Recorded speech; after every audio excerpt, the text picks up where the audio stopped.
বছরে প্রথম ৬ মাসেই ২ টি ঈদ চলে গেল। আচ্ছা, বাকি ৬ মাস আমরা কি করব?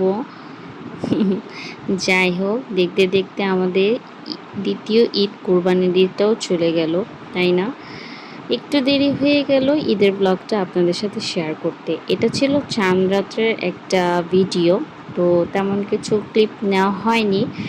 তো একটু মেহেদি লাগিয়েছিলাম, সেটার একটু ক্লিপ ছিল। আর এই যে ঘুম থেকে উঠে সকালবেলা রেডি হয়ে গিয়েছিলাম, তেমন কোনো ভিডিও নেই ব্লগ করার, যেহেতু কোনো ইচ্ছা ছিল না, তাই তেমন কোনো ভিডিও প্রিপারেশন নিয়ে নেইনি। যতটুকু নিয়েছি তাই আপনাদের সাথে শেয়ার করছি।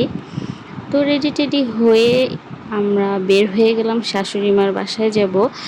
আমাদের জন্য এবারের ঈদটা একটু স্পেশাল ছিল, কারণ প্রতি বছর আমরা আমাদের বাসা থেকে আমার শাশুড়ি মার বাসায় এসে ঈদ করি।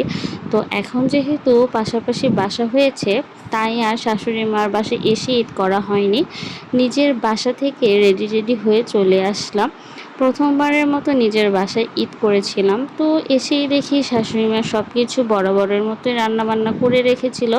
সকালবেলার আম্মুর স্পেশাল লুচি সেমাই সব কিছু খাওয়া দাওয়া করে দুপুরবেলায় যে খেতে বসে গিয়েছিলাম। খাওয়া দাওয়া শেষ করে কিছুই আসলে করার ছিল না, কারণ যেহেতু এই বছর আমরা কোরবানি দেইনি, তাই তেমন কোনো কাজ ছিল না। যাদের বাসায় কোরবানি দেওয়া না হয় তাদের তেমন কোনো কাজ করারই থাকে না।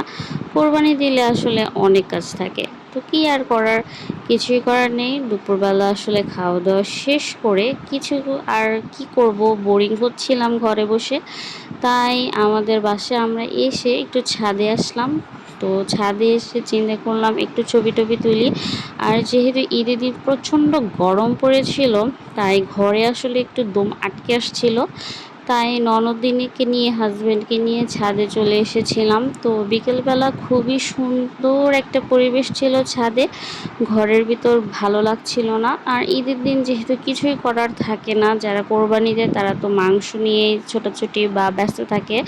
তো আমরা যেহেতু কোরবানি দিইনি, তাই আমাদের কোনো ব্যস্ততাও ছিল না। ঘরে বসে বোরিং টাইম কাটানোর চেয়ে ছাদে এসে টাইমটা স্পেন্ড করা ভালো। আর ঈদের দিন আসলে ছবি টবি না তুললে হয় না। তো এই যে আমি আর আমার ননদ দুইজনই সেম সেম ড্রেস আনফর্চুনেটলি নেওয়া হয়ে গেছিলো, বাট ভালোই হয়েছে। দুইজন একই রকম ড্রেস পরে আমরা ফটোশ্যুট করছিলাম। বাই দ্য ওয়ে, আমাদের ড্রেসটা কিন্তু ফেসবুক পেজ কাপড়বালিতে আপনারা পেয়ে যাবেন, ওইখানে আপনারা অর্ডার করতে পারেন। খুবই সুন্দর ড্রেসটা আর কমফোর্টেবল ছিল।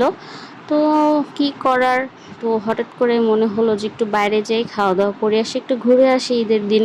তো যাই হলো, আজকের ব্লগটা এমন ছিল। ব্লগটা কেমন লাগলো অবশ্যই কিন্তু জানাবেন।